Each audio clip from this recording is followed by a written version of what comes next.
morning students.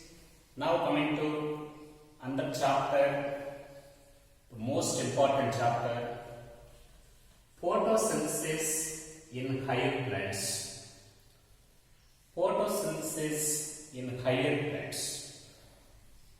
Students, all animals, including human beings, they require energy. So, they require energy to complete their daily activities, movement, reproduction, breathing, and whatever it may be. Organisms, they require energy. Okay? Generally, these organisms, they derive this energy from food materials by oxidation of food materials. Anyhow, all animals, including human beings, they require energy. Such energies are derived from oxidation of food materials. So, food material is necessary. And actually, these food materials, all green plants, they prepare food materials by utilizing sunlight. They prepare food materials, that is in the form of carbohydrates, by utilizing sunlight and CO2. So, green plants maintain preparation of food materials by utilizing atmospheric CO2 and also light energy. So, in photosynthesis, light energy is converted into chemical energy. So, photosynthetic process, this is a physico-chemical process. Very important.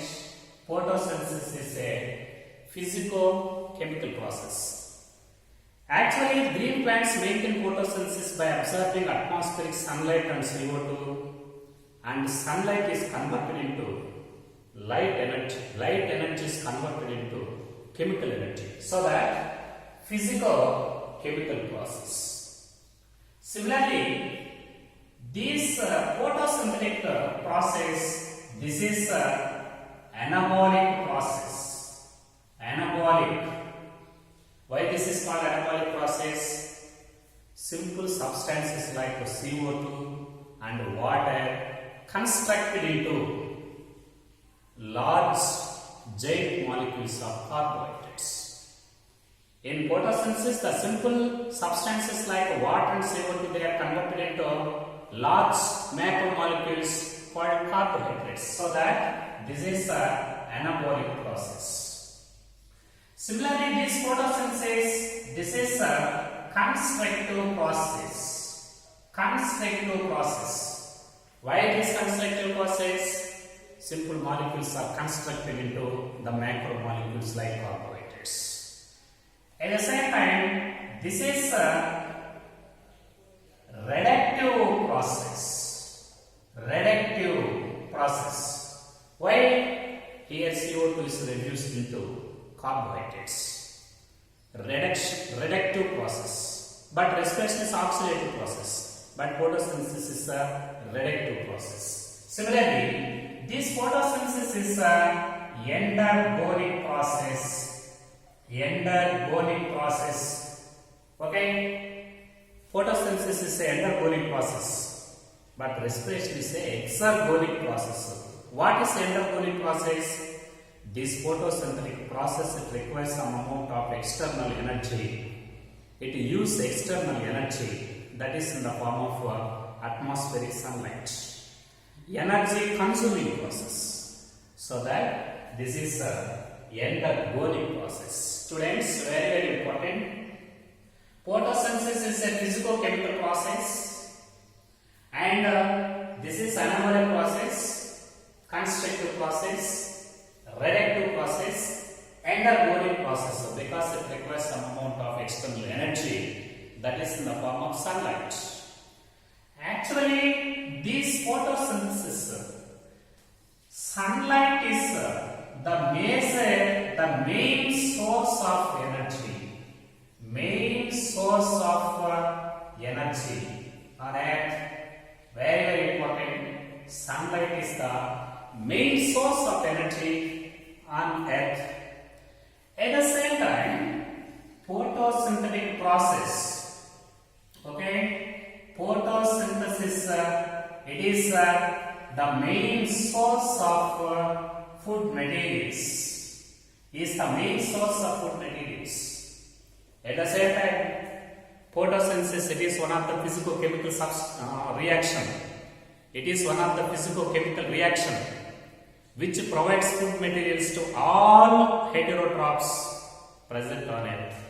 So, this photosynthetic process is the main source of energy, main source of food materials. This is the main source of food materials.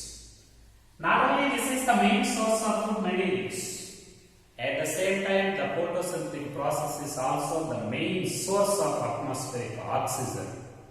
Main source of atmospheric oxygen.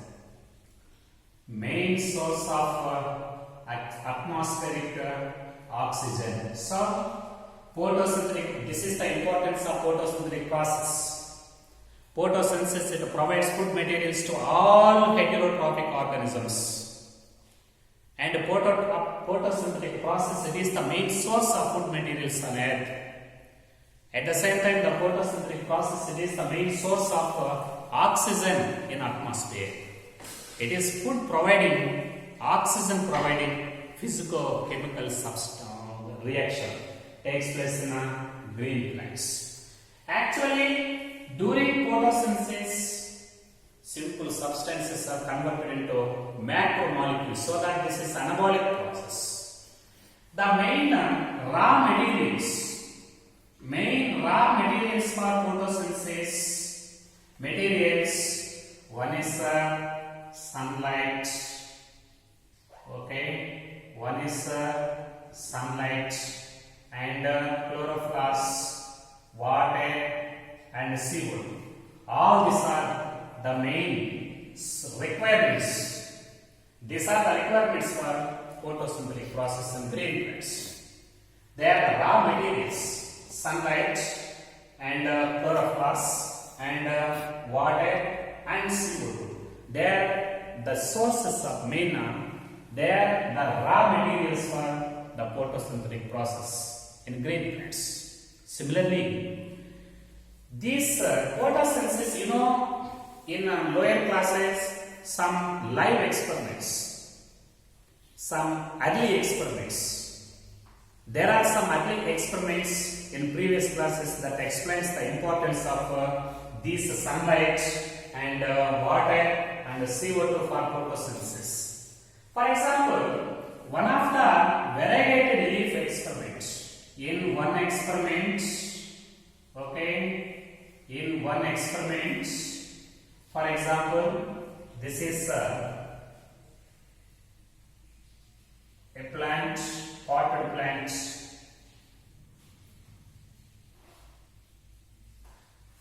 This is a potted plant. So, this is a potted plant. In one experiment, some scientists they proved the importance of sunlight for photosynthesis. In this variegated leaf experiment, one of the leaf was selected from the living plant, living potted plant. Now this leaf, a part of the leaf, it is a part of the leaf, it is covered by black paper. Okay, lines. Okay, a part of the plant leaf is covered by black film, black paper. After some time, after a certain period of time, during daytime, now this leaf it was tested for starch. Leaf was tested for starch. On starch testing, the part, okay, the part which is enclosed by black paper, enclosed by black paper, the part of the leaf which is enclosed by black paper, it is negative of this is negative of starch. This is negative of starch. Okay. Here in this experiment, a part of the leaf was completely covered by black film, black paper, and a part of the leaf is exposed to sunlight. On testing for starch after a certain period of time during daytime, the part of the leaf which is enclosed by black paper, it is negative of starch. Starch synthesis does not occur. Starch is not synthesized in this covered part of the leaf. But on testing and starch testing, the exposed part, the part of the leaf which is exposed to sunlight, it is positive of starch. The part of the leaf which is exposed to sunlight, it is positive of starch. But the part of the leaf which is exposed by, it is enclosed by the black film or black paper, it is negative of starch. While only the part of the leaf which is exposed to sunlight is produce some amount of carbohydrates and it is a positive of starch, but not enclosed part, because the enclosed leaf part, okay, there is no possibility for sunlight in a enclosed part of the leaf. Due to absence of the sunlight, the part of the leaf which is enclosed by black paper, it's not maintain the photosynthetic process and it's not synthesize the carbohydrates. There is no the synthesis of carbohydrates, so that the part of the leaf which is enclosed by black pepper, it is a negative of starch. Okay, and this part of the leaf, it is exposed to sunlight. It absorbs some amount of sunlight and sunlight is available to this part of the leaf. So, due to presence of sunlight, this part of the leaf, it maintains photosynthesis. It synthesizes carbohydrates so that these carbohydrates are stored in the form of starch, so that this exposed part of the leaf, this is positive of starch. By using these simple experiments, we can understand what is the importance of light for photosynthesis. This experiment, it explains the importance of light for photosynthesis. So, this exposed, the leaf part which is exposed to sunlight is positive, which is not exposed to sunlight and which is covered by black paper is negative. This experiment, it explains the necessity, the significance of light for photosynthesis. Similarly, students, now in another experiment, Moll's half leaf experiment, very important, Moll's half leaf experiment. Okay, this Moll's half leaf experiment, it explains the importance of CO2 for photosynthesis. You know this experiment in previous classes, Moll's half leaf experiment. It explains the importance of CO2 for photosynthesis. Actually, for example, this is the potted plant.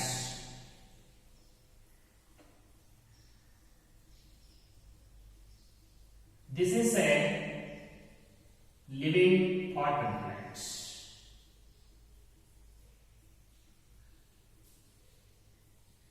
Okay, this is a living potted plant.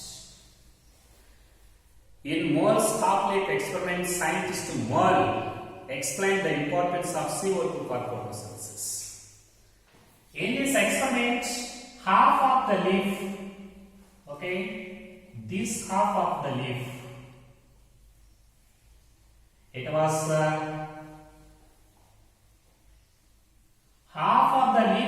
inserted into the test tube. This is test tube. Okay. In this experiment, scientist Moll, he inserted one of the leaf. He inserted half of the leaf into the test tube containing KOH. This is KOH. Okay. This test tube contains some amount of KOH. And now in this experiment, half of the leaf is inserted into the test tube and half of the leaf is present outside of the test tube. Okay. Now this experiment, it lived for result and it was placed in light sunlight up to a certain period of time, that is 5 hours, 6 hours, etc. After a certain period of time, this leaf also tested for starch. Okay. The part of the leaf which is present outside the test tube, exposed leaf part, it is positive of starch. It is positive of starch. Okay. But the part of the leaf which is inserted inside this test tube, this part of the leaf, this inserted part of the leaf, it is negative of starch.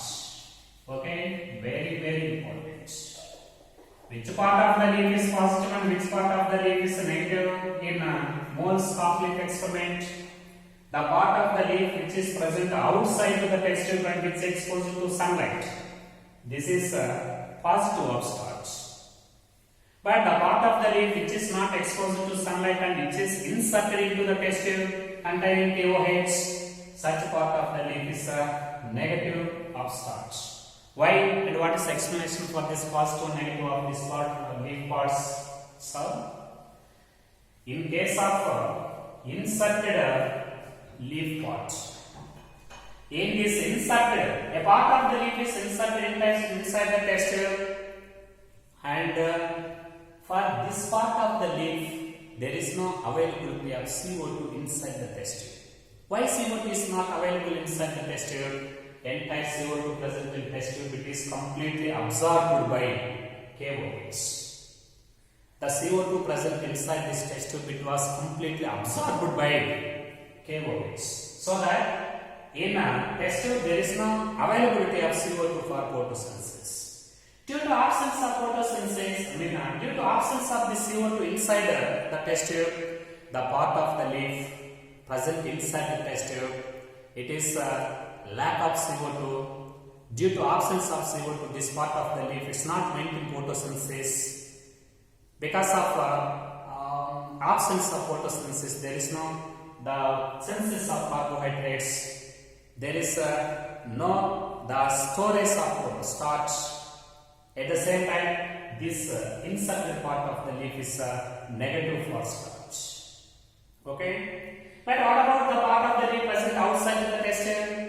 This part of the leaf is present outside to the test tube.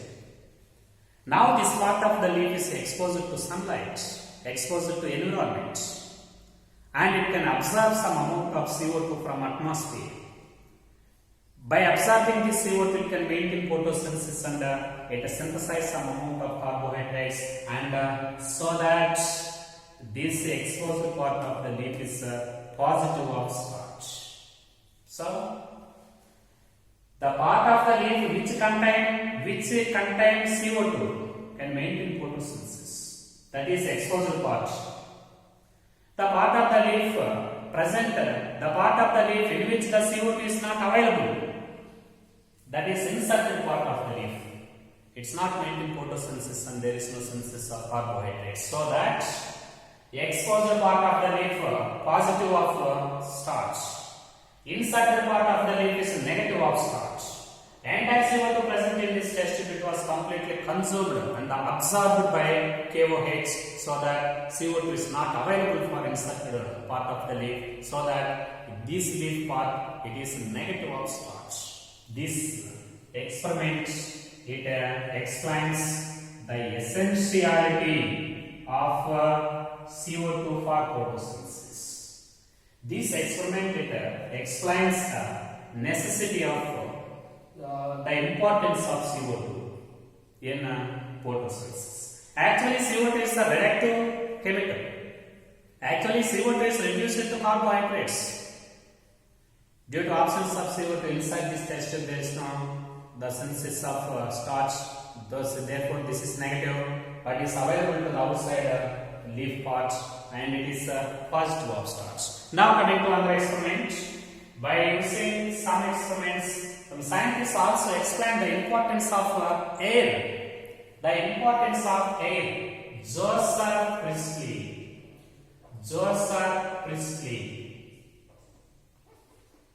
Scientist Joseph Priestley.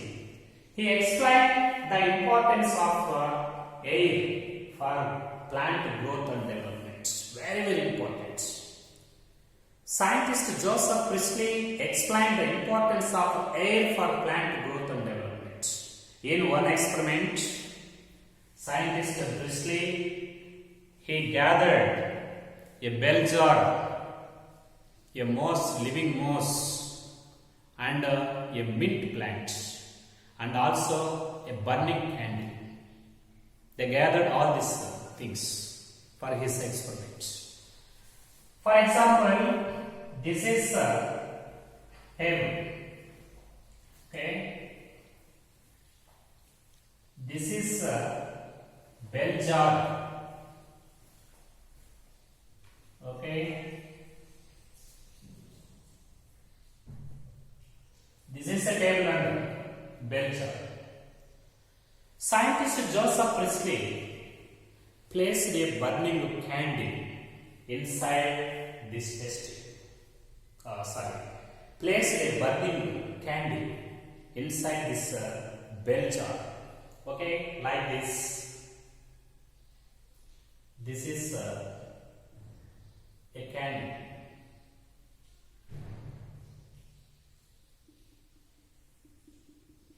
Scientist Joseph Priestley placed a burning candle inside this bell jar space.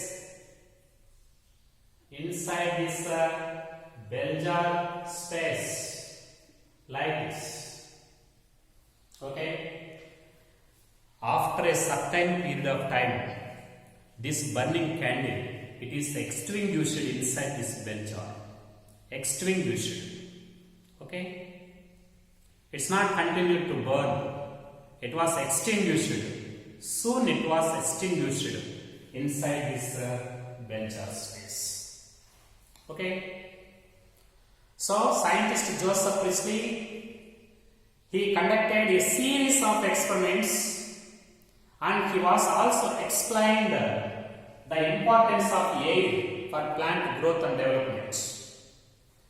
And he collected a burning candle and also a bell jar. Now this burning candle was placed inside this bell jar space, and he observed soon this burning candle extinguished. Okay.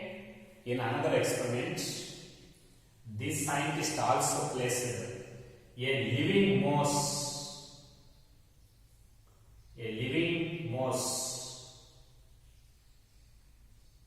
Okay. A living moss inside this bell jar space. This is living moss. Okay. Now in this experiment, a burning candle and a living moss rat, a living moss was placed inside this bell jar space. After a certain period of time, this moss suffocated inside, the moss died, moss suffocated inside this bell jar space, and the burning candle also extinguished. So, these burning candle and the living moss, they are suffocated. Moss suffocated inside this bell jar space, and burning candle, it was extinguished inside this bell jar space. Okay. Okay, now in another experiment, scientist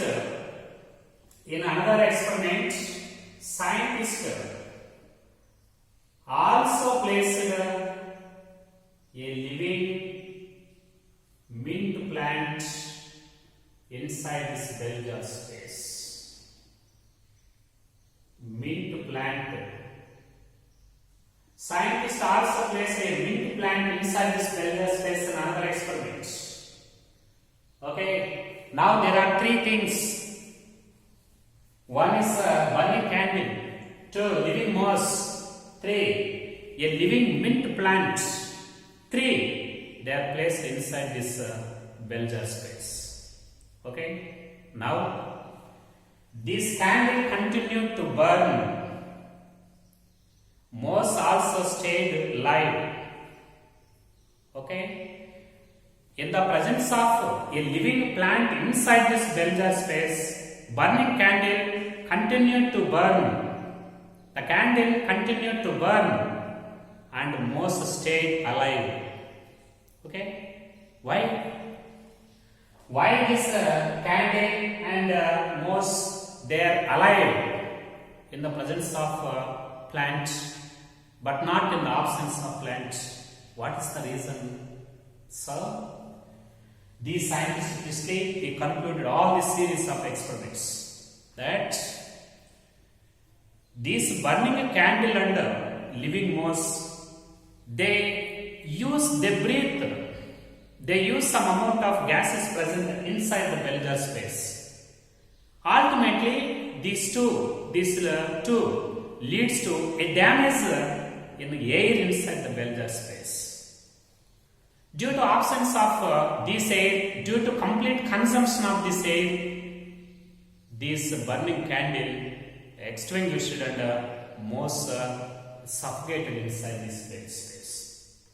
But why they can continue to live in the presence of plants?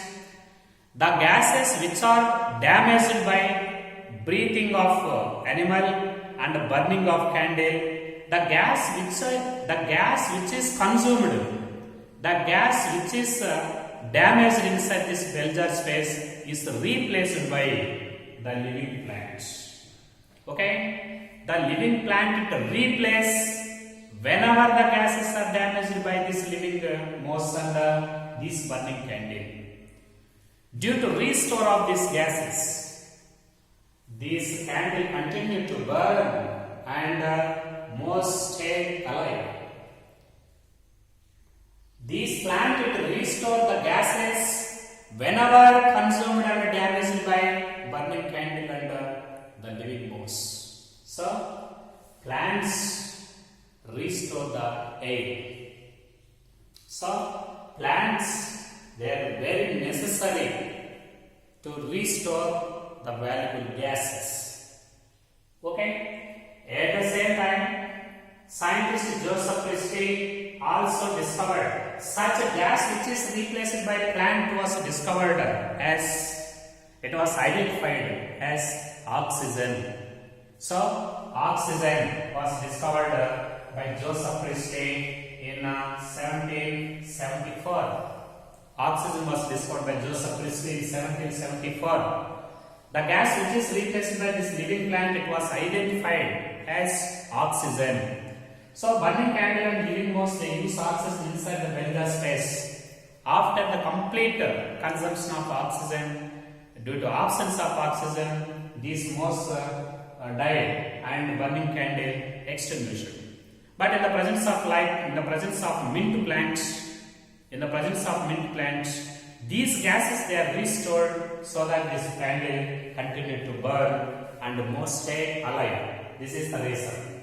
Okay. At the same time, another scientist, Ingenhousz. Scientist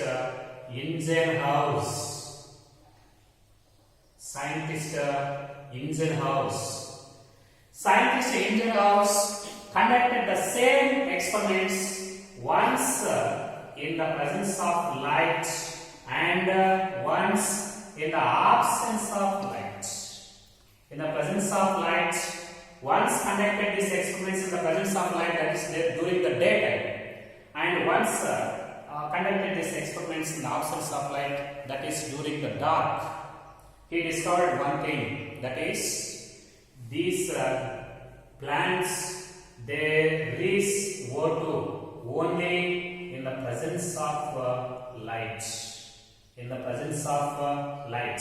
This experiment, it also explains the importance of light for photosynthesis. So, these they conducted this light and absence of light. These plants they restore the air only in the presence of light. So, during daytime, that is in the presence of light, this mint plant it maintain photosynthesis and release some amount of O2. But in the absence of light, that is during the night, in the absence of light, that is in dark, photosynthesis does not occur in mint plant, so that evolution of CO2 is not evolution of O2 is not occur in plants. So plant is not restore this air in the absence of light, that is in the absence of photosynthesis. At the same time, in another experiment, the scientist John Ingenhousz also used a green algae, okay. Scientist Ingenhousz discovered the evolution of aquatic algae, evolution of gas bubbles from green parts of the plant body. Actually, this evolution of gas bubbles it occurs only from green parts of the plant body, but not from non-green parts. By using this aquatic green algae, scientists Ingenhousz discovered the evolution of O2 as gas bubbles only from the green parts of the plant body, but not from non-green parts, so that photosynthesis takes place only in the presence of green parts of the plant body. That is due to presence of chloroplasts in these green parts of the plant body. Okay, chloroplasts are present in these green parts of the plant body. So that this explains this experiment. It explains the importance of light for photosynthesis and as well as the importance of chloroplasts for photosynthesis.